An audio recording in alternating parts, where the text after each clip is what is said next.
बोलिए सतगुरुदेव की जय। साहेब।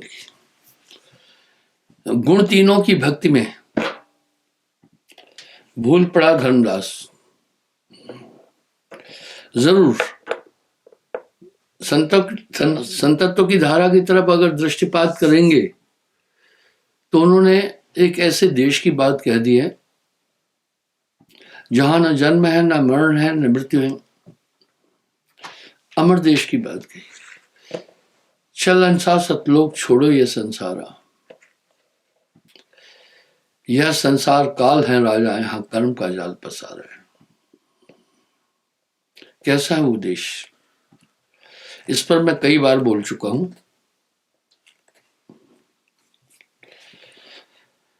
सत्य लोक है अधर अनुपा। ये कैसा लोक है? महरमी हुए सो जाने संत, ऐसा देश हमारा है। सब चीजें अविगत है वहां की। बिन बादल जाए बिजली चमके, बिन सूरज उजियारा है।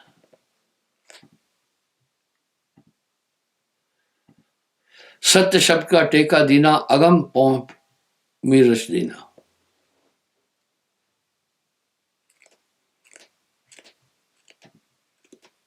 अब वहां की रहन सहन बुला रहे।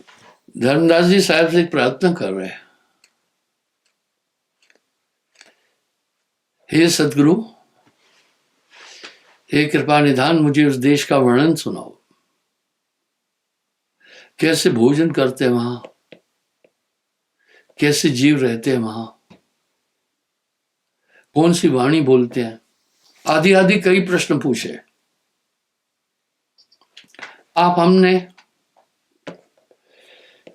स्वर्ग की व्याख्या सुनी है, देवलोक की व्याख्या सुनी है, तो वो हम सबके दिमाग में है।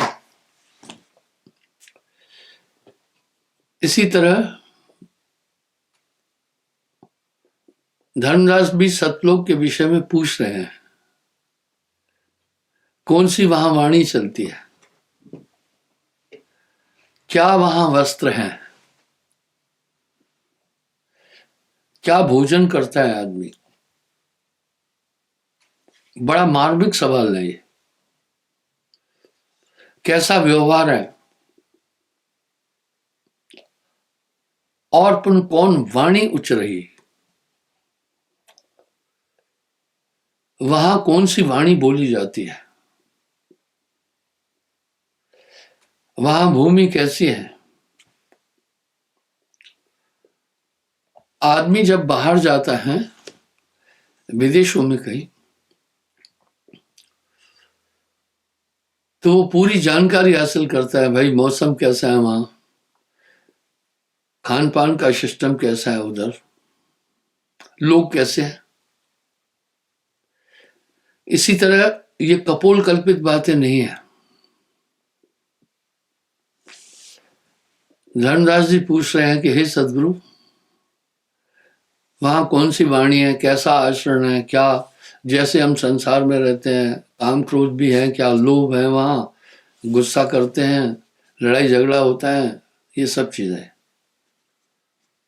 उदाहरण के लिए दक्षिण एशिया के कुछ ऐसे, दक्षिण अफ्रीका के अफ्रीकी देश कुछ ऐसे है जहां रहन सहन बड़ा अटपटा है। बहुत कम लोग उधर टूरिस्ट जाते हैं। इस तरह धर्मदास जी भी पूछ रहे हैं, हे सदगुरु, वहां वाणी कैसी बोली जाती, आचरण कैसा है, खान पान कैसा है, व्यवहार कैसा है, वातावरण कैसा है। कृपा करके मुझे उस देश के लिए कुछ बताओ। सत्य शब्द का टेका दीना, अगम पहुमी रश्तन लेना। यहां हम धरती पर चलते हैं क्योंकि जन्म से ही हम ये पंचभौतिक वातावरण को जान रहे हैं, और ये सब चीजें हमारे जहन में समाई है।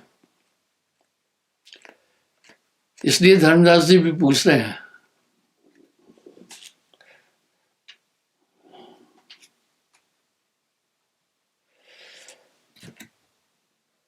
अगर आप देखें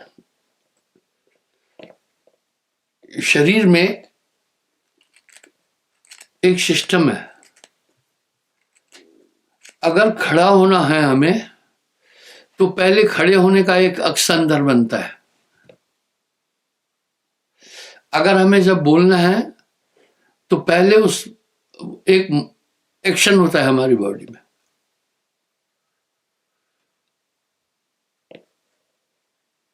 अगर बैठना है, अंदर बैठने का एक अक्स बनता है। अभी यहां साहब क्या कह रहे हैं, एक हंस के हृदय जो आए,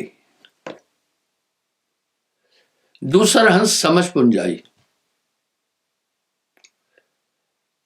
कभी कभी हम इस दुनिया में भी ये देख रहे हैं, अगला क्या कहना चाह रहा है बिना कहे भी हम समझ जाते हैं। ये चीजें हैं। मैंने एक उदाहरण दिया है कई बार, अगर सभी जीवों की तरफ हम दृष्टि डालें तो आत्मा का थोड़ा थोड़ा ज्ञान मिल जाता है, क्योंकि चराचर जगत में जितने भी प्राणी हैं उन सब में प्रोटेक्टिव मेजर्स भी है, ऑफेंसिव भी है।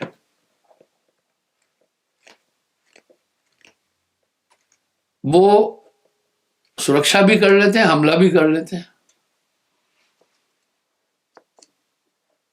इससे और चेतना सभी जीवों में है। कभी कभी कुछ जीव आपका मंतव्य समझ जाते हैं। मैं एक उदाहरण देता हूं।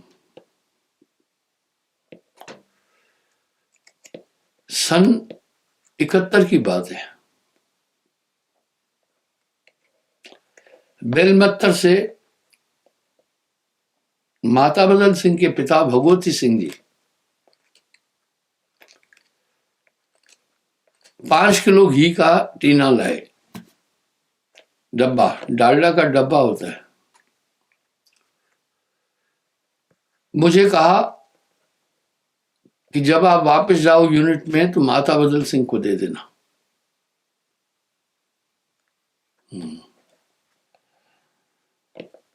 मैंने वो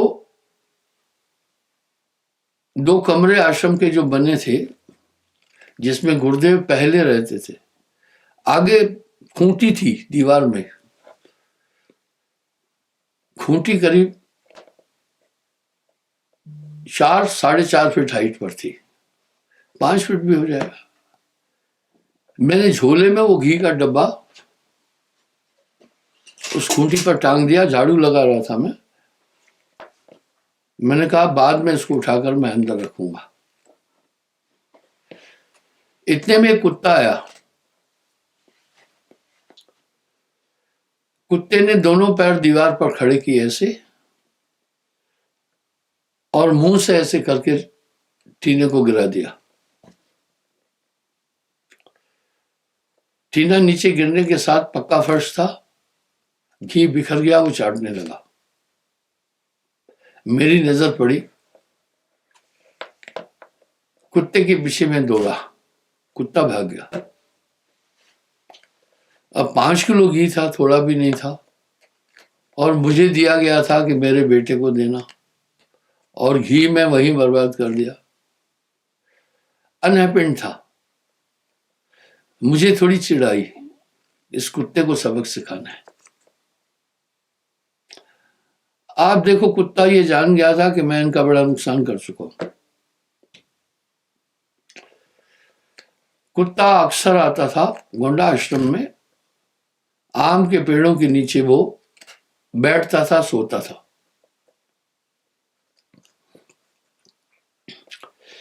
मैं घात लगाकर उसको चोट पहुंचाना चाहता था, गुस्सा था थोड़ा। वो हर मेरा दाव बचाता रहता था। अगर पत्थर फेंकता था तो पत्थर से भी बचता था, डंडा फेंका तो डंडे से फेंकता था। मुझे देखकर वो सतर्क रहता था। ये सिलसिला 2 दिन रहा। बाद में मैंने अपने हृदय से निकाल दिया, चलो छोड़ो, जानवर है, उसको क्या मारना है। हालांकि उसे जान से नहीं मारना चाह रहा था मैं। मेरे अंदर से उसके प्रति ये भाव निकल गया, इसको मारना है। तीसरे दिन वो उसी आम के पेड़ के नीचे फिर बैठ करके सुस्ता रहा था। मैंने एक डंडा उठाया, डंडा तान कर मैं उसकी तरफ बढ़ने लगा। पर मन में ये विचार था, अंदर ये विचार था, इसको नहीं मारना है। आप यकीन कीजिए, वो पसर कर अंगड़ाइयां ले रहा था, लेकिन भगा नहीं। वो भगा नहीं। इसका मतलब उसने मेरा मंतव्य, मेरा भाव समझ लिया था। देखिए, इसलिए गोस्वामी जी रामायण में एक शब्द कह रहे हैं, हित अनहित पशु पक्षिन जाना, मानव तन गुण ज्ञान निदाना। इसलिए साहब वहां क्या बोल रहे हैं वो आप समझिएगा। एक हंस के हृदय जो आए, दूसरा हंस समझ पुंजाई। उदाहरण के लिए अभी मेरे हृदय में आया कि पांडे जी चंदवक में है, किन के साथ गए हैं, कौन सी गाड़ी में गए हैं। भाव आया तब मैं वाणी में व्यक्त करता हूं, वहां फिर भाव आया, वाणी में व्यक्त नहीं करना है, पांडे जी तक भाव पहुंच जाएगा। और ये चीजें भाव वैसे भी पहुंचता है, चाहे आत्मा है, शरीर पंच भौतिक तत्वों में अब बात है, लेकिन उसका जलवा तो भी नजर आता है। तो साहब क्या कह रहे हैं धर्मदास को, एक हंस के हृदय जो आई, एक हंस के हृदय जो आई, दूसरा हंस समझ पुंजाई। कोई वाणी वहां नहीं है, न हिंदी है, न अंग्रेजी है, न संस्कृत है, कोई वाणी नहीं है। ये वाणियां तो हमने यहां पर बनाई है, इसलिए भाव वहां पढ़ाया जाता है। आगे कह रहे हैं,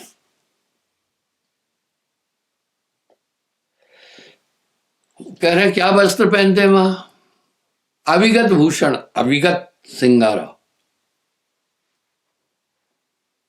अविगत वस्त्र, अविगत आहारा। क्योंकि धर्मदास ने पूछा वहां भोजन कैसा है। आप हम सब यहां भोजन खाते हैं, फल खाते हैं, अनाज खाते हैं, साग सब्जियां खाते हैं। उसके बाद पाचन क्रिया के बाद हम मल उत्सर्जन के लिए बाहर जाते हैं, तो गंध है वो। सतलोक में कोई शौचालय नहीं है, वहां ना कोई स्त्री है, ना पुरुष है। क्या बात है, जो पहुंचा जानेगा वाही, कहन सुनन से न्यारा है, अब तू बेगम देश हमारा। अब यहां साहब क्या कह रहे हैं, अविगत आहार, यानी वहां भूख प्यास आलस्य निद्रा नहीं है। क्यों नहीं है, ये तो 5 तत्व का खेल है। अग्नि तत्व के कारण से भूख प्यास आलस्य निद्रा आता है, वहां वासना नहीं है। ये तो जल तत्व का खेल है, वासना। क्योंकि जल तत्व की प्रकृति है रक्त, मूत्र, थूक, पसीना, बीर्ज। वहां बीर्ज बनता ही नहीं है, क्योंकि जल तत्व ही नहीं है। साहब कह रहे पवन न जल न पृथ्वी आकाशा, वह मरा में हो सो जाने संतो। ऐसा देश हमारा है, वेद किताब पार नहीं पावत कहन सुनन से न्यारा, इसलिए वहां वासना नहीं है। दूसरा हम यहां देखते हैं, कोई कमजोर है, कोई कुछ है, कोई सुंदर है, कोई कुरूप है। वहां ये नहीं, यकरूप सभी हैं। इसलिए यहां राग द्वेष होता है हमारे यहाँ। कभी कभी हम कटु वाणी बोलते हैं, अगला नाराज हो जाता है, वहां मर्द वाणी, वहां ऐसा कुछ नहीं है। वाह, कह रहे हैं चंद्र न सूर्य पवन नहीं पानी, और बाल न वृद्ध पुरुष न नारी, वहां ये है ही नहीं है। अवधु बेगम देश हमारा है। वेद किताब पार नहीं पावत कहन सुनन से न्यारा। खूबी क्या है उसमें, सदा आनंद होता है वह अगर कबो न हो तो उदासा, धर्मन वह देश हमारा वासा।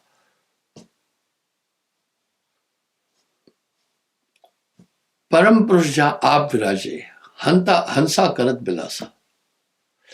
खूबी क्या है, वहां जन्म मरण ना हुई, वहां जन्म मृत्यु भी नहीं है।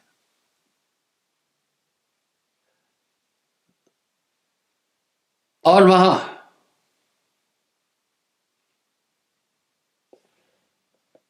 भूख न प्यास, न भूख है न प्यास है। अब धर्मदास का सवाल यह है कि भोजन कौन सा करते हैं।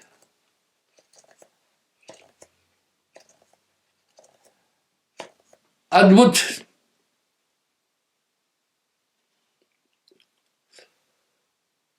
भोजन, अद्भुत है, ऐसा भोजन नहीं है। क्योंकि पंचभौतिक की तत्वों की 25 प्रकृति वहां नहीं है, आत्मा अपने शुद्ध रूप में है।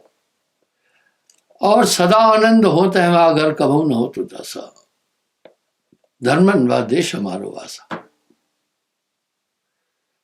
साथ में एक बात और कह रहे हैं, वेद किताब पार नहीं पावत।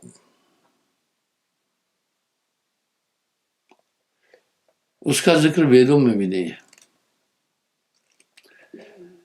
वेद तो 14 लोग तक की बात कर रहे हैं, और साहब ने 21 लोग की बात कही है। शून्य में 14 लोग है, निरंजन ने शून्य में सृष्टि बनाई है। महाशून्य में फिर 7 लोग हैं, अचिंत लोक, सुहंग लोक, आदि, वहां 7 लोक और है, वाणी लोक, सहज लोक, आदि 7 लोक और है, वो महाशून्य के अंदर है। पढ़ने में 3 लोग नष्ट हो जाते हैं वहां पढ़ने में, लेकिन वो 7 लोग नहीं नष्ट होते।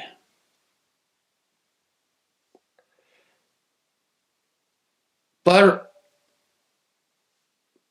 वो भी नाश के दायरे में आ जाते हैं। पर उस लोक में पढ़ले नहीं, तहा नहीं पढ़ले की छाया, परम पुरुष जहां आप विराजे। हजारों शब्दों में साहब ने वहां का वर्णन किया है। आगे कह रहे हैं,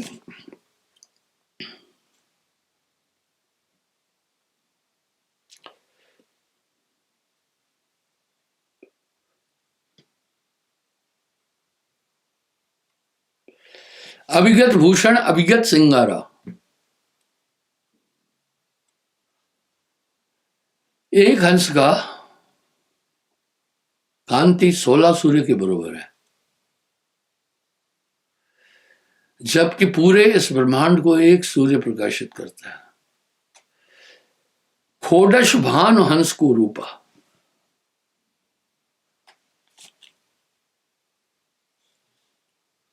अब भूमि कैसी है?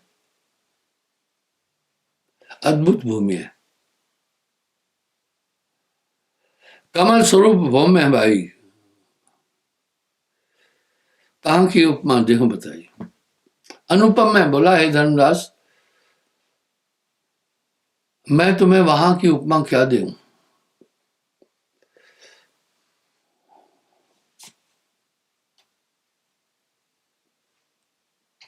कला अनेक सुख सरा होई, वह सुख भेद यहां लहे न कोई। आपको ध्यान होगा,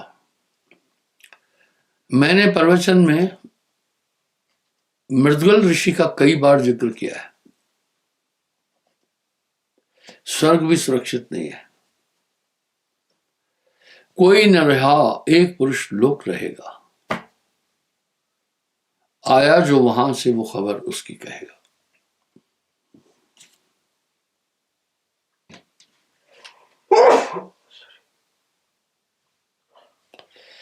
कला अनेक सुख सदा होई, वह सुख भेद यहां लहे न कोई।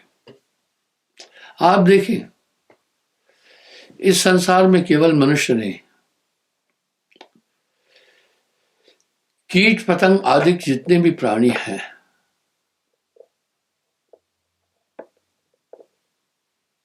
वो सब सुख की प्राप्ति के लिए भागीरथी प्रयास करते हैं। क्यों? ये आत्मा परमानंद में रही हुई है। जो कंद खाया ना, मिश्री के बाद कंद बनता है, उसको फिर गुड़ ललचा नहीं सकता है।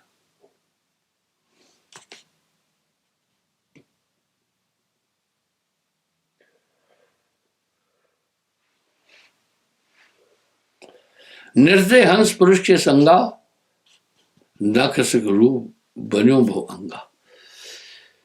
जैसे जल में मछली रहती है, उसका आधार जल है, इस तरह वहां सत्य लोग सत्पुरुष ही आई, आत्माएं उसमें रहती है। तहां नहीं हम केर प्रवेशा, वहां मृत्यु नहीं है, रोग नहीं है, भय नहीं है, काम नहीं है, क्रोध नहीं है, लोभ नहीं है, मोह नहीं है, अहंकार नहीं है। ये संसार काल का देश है।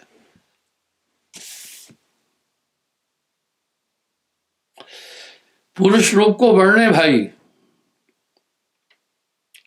कोटि भान शश रोम लजाई।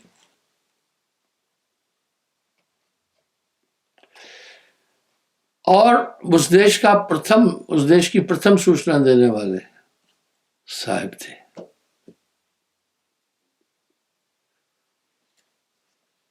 उसके बाद अगर आप देखें तो जितने भी महान 32 संत हुए, सबने वहां का वर्णन किया है।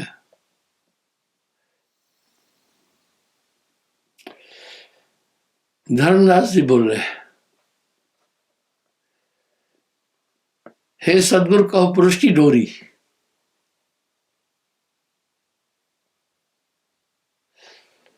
कह रहे हैं पुरुष की डोरी बोलो, कैसे ये जीवात्मा उस देश में पहुंचे। वाह, ये आत्मा उस देश में कैसे पहुंचे। क्या हम ग्रस्त जीवन में रहने वाले भी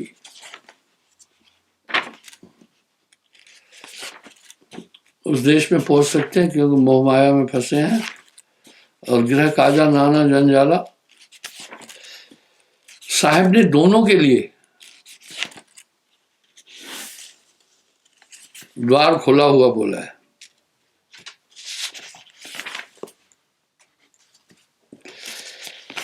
कैसे ग्रस्त प्राप्त कर सकता है? कैसे व्रत?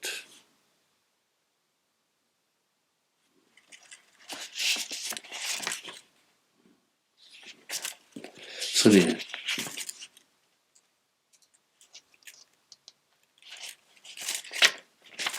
पहला तो कह रहे हैं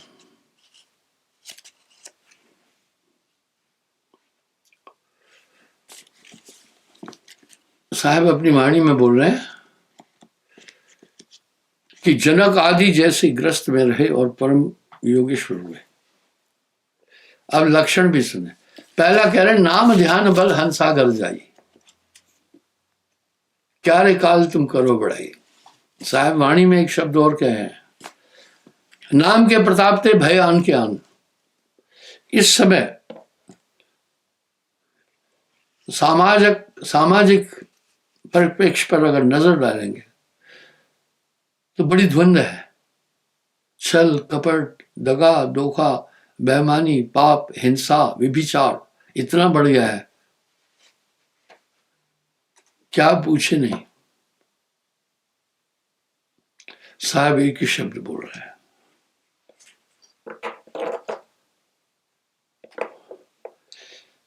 नाम ध्यान बल हंसागर जाई। ये आत्मा नाम की ताकत से उस देश में जाएगा। और उसका मैं आपको भक्ति से नाम पाने से आपके अंदर क्या क्या प्रवेश हुआ, आप कैसे हो गए, बस अपने दिल से जानिए मेरे दिल की बात। नाम की ताकत के बाद आप तरु जगत से न्यार, आप अपने आप को दुनिया से अलग समझ रहे होंगे। इस महाकली काल में चारों तरफ वातावरण छल कपट दगा धोखा बेईमानी का, और ये दिन प्रतिदिन बढ़ता जा रहा है। ये 18 अप्रैल को मेरा 75वां जन्मदिन है। तो वो समय हमने अच्छा देखा। मैं बाबा आदम के जमाने की बात नहीं कर रहा, अपने पुरखों को देखा, बड़े बुजुर्गों को देखा, कितने ईमानदार, कितने सच्चे, कोई ऐसी चीजें ही नहीं थी, न छल थी न कपट थी। एक टाइम रोटी खाए आदमी संतुष्ट था। आप में से काफी बुजुर्ग बैठे हैं, वो ये बात जानते होंगे। भूल करके भी आदमी परिस्त्री की तरफ निगाह नहीं करता था। आज हम जटिल युग में जी रहे हैं। दूध मुहे बच्चे को, 2 बच्चों को छोड़कर औरत दूसरे के साथ भग गई,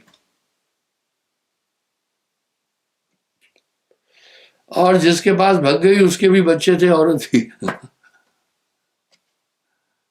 हम एक जटिल युग में जी रहे हैं। कदम कदम पर छल कपट धोखा बेईमानी हिंसा है। ऐसे वातावरण में आप कैसे अनूठे हैं। करुण जगत से न्यार, अपने आप को जरूर आप दुनिया से अलग समझ रहे हैं। ये नाम के रे प्रताप थे भय आन के आम। जब आप धर्मदास जी को साहब कह रहे हैं, जब ये नाम अंदर आ जाएगा आपके अंदर, दिव्य दृष्टि खुलती है। दिव्य दृष्टि खुलने से क्या होगा? काम दिखेगा, क्रोध दिखेगा, पाप दिखेगा, पुण्य दिखेगा, उचित दिखेगा, अनुचित दिखेगा। अपने दिल से जानिए मेरे दिल की बात। मैं ना तो कोई नट हूं ना तो कोई जादूगर हूं। मैं आपसे पूछना चाहता हूं, जिनको लगता है नाम के बाद हम दुनिया से न्यारे हैं, हाथ खड़ा करें।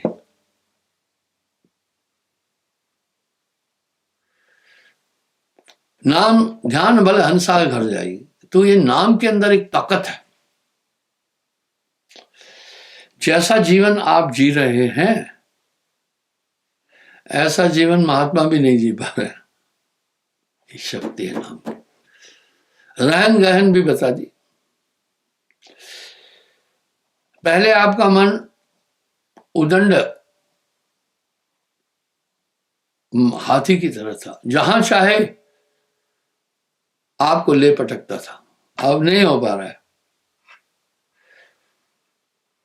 क्योंकि वो शक्तियां आपके अंदर प्रविष्ट हुई। ऐसा नहीं है, आत्मा में बड़ी ताकत है। जो नाम नहीं प्राप्त किया है वो भी कई बार मन का विरोध करते हैं, लेकिन समग्र मन पर नियंत्रण नहीं कर पाते। आपका मन पर अभी नियंत्रण है, जरूर वो खटपट कर रहा है, लेकिन आपका बहुत बड़ा नियंत्रण है। काग पलट हंसा कर देना, ऐसा नाम सदगुरु में देना। वो नाम के रे प्रताप ते भयान, सत्य वचन वचन प्रथमे को द्वितीय दया बताए। यानी ये सद्गुण आपको ले जाएंगे। जैसे हम भोजन करते हैं तो वसा भी उसी भोजन में मिल जाती है, प्रोटीन मिल जाती है, आयरन मिल जाता है, कैल्शियम मिल जाता है। शरीर के लिए जो आवश्यक चीजें हैं आहार से हम प्राप्त कर लेते हैं सब, और शरीर पुष्ट रहता है। इसी तरह नाम में बड़ी ताकत है। वो शक्तियां जब आपके अंदर प्रविष्ट करेगी तो आपको निर्मल कर देगी। नाम के रे प्रताप ते भय आन के अन, तीजो तप चौथे शुचि, दोनों बांध कराए। और आप देखो आपका रहन सहन खान पान इतना उत्तम है कि आपको किसी के घर रोटी खाने की इच्छा ही नहीं होती। हाँ भाई पांडे जी, कहीं रिश्तेदारी में नात बात के यहाँ अगर गैर नामी है, क्या रोटी खाने की इच्छा होती क्या? मैं तो विदेशों में यात्रा करता हूँ, आप मेरी बात सुने। एक बार मैं जा रहा था सैन फ्रांसिस्को, लंबी यात्रा थी, एयर इंडिया की फ्लाइट में था, 18 घंटे की यात्रा थी। मैंने कुछ भी नहीं लिया, तो एयर होस्टेस आई, कहा सर आपने इतना लंबा सफर हो गया कुछ नहीं खाया। उसने बोला, मैंने बोला भाई मैं वेजिटेरियन हूं। वो लड़की ब्राह्मणों की थी। बोला मैं भी वेजिटेरियन हूं, दूध कहो तो हम आपको दूध दे दें। मैं कहा नहीं। मैंने एक उदाहरण दिया, इतनी स्वच्छता जितने हमारे लोगों में है किसी में भी नहीं है। मैंने कहा बेटे देखो, तुम एक ही हाथ से एक ही टाली में तुमने वेज भी रखा, नॉन वेज भी रखा है, मांसाहारी आहार भी रखा है, शाकाहारी भी रखा है। तुम एक ही हाथ से सबको उठा रही हो। इसलिए उसने मुझे पता है क्या बोला, ऐसा जीवन में मैंने परहेज करने वाला कभी नहीं देखा। ये बड़ाई के लिए नहीं बोल रहा, उस लड़की ने बोला, इतना विचार वाला कभी नहीं देखा। फिर मैंने कहा देखो, आपने एक आदमी को बोतल से गिलास दिया और पानी दिया गिलास में, उसने वो जूठा गिलास आपके पास आगे किया और पानी चाहिए। आपने अपनी बोतल का मुंह उस गिलास पर रखा, बोला इतनी बारीकी से कभी कोई आदमी सोचता नहीं। ये सिर्फ मेरी बात नहीं है, आपकी भी यही बात होगी। आपका व्यवहार करूं जगत से न्यार, आप दुनिया से निराले हैं। तो वो ताकत आपके अंदर परिवर्तन लाती जाएगी। अगर आपके पास सबसे विशेष चीज क्या आई वो जानना चाहो तो सुनो, वो है आसक्ति खत्म हो गई है जगत के पदार्थों से। ये आसक्ति ही पुनर्जन्म का कारण है। चाह मिटी, चिंता मिटी, मनवा बेपरवाह, वही शान शायन जिसको नहीं। नियमों का पालन करते चलना, बस ये ध्यान रखना, सुमरन भूलना नहीं। बोलिए सदगुरुदेव की जय, साहेब बंदी।